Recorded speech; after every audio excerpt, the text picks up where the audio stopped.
In today's video, I'm going to teach you how to insert a column in Google Sheets. By the end, you'll know exactly how to place a new column where you want it without disturbing your layout. Let's start by opening your Google Sheets document.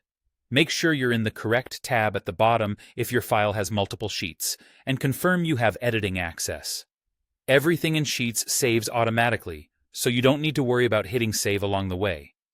Next, decide where the new column should go. Click the letter at the top of the column that sits next to where you want the new one to appear. It's important to click the column letter, not a cell, so the entire column is selected. Here's the key idea. You're choosing the neighbor of the spot where the new column will land.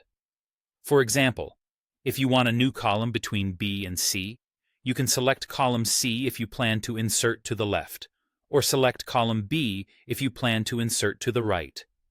Either way, the new column will slip cleanly into place between the two. With the column selected, open the context menu by right-clicking on the column letter. If you're on a trackpad, a two-finger click works. On some devices, control-click does the same. In the menu that appears, you'll see two options: Insert one left and Insert one right. Choose.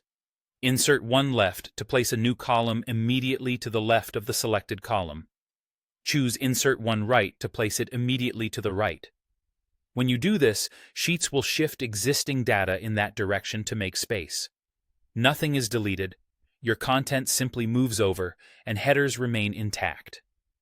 If your sheet uses formulas, they typically update automatically to account for the new column, preserving your calculations.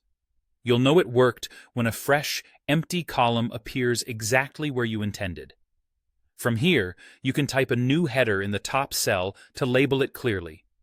If you need more room, adjust the column width by hovering over the boundary between column letters until the resize cursor appears, then drag to fit your content. If you don't see the insert options, check whether the sheet or range is protected and that you have permission to edit. That's all there is to it. Quick, precise, and reliable. Thanks for watching, and now you're ready to insert columns confidently in Google Sheets.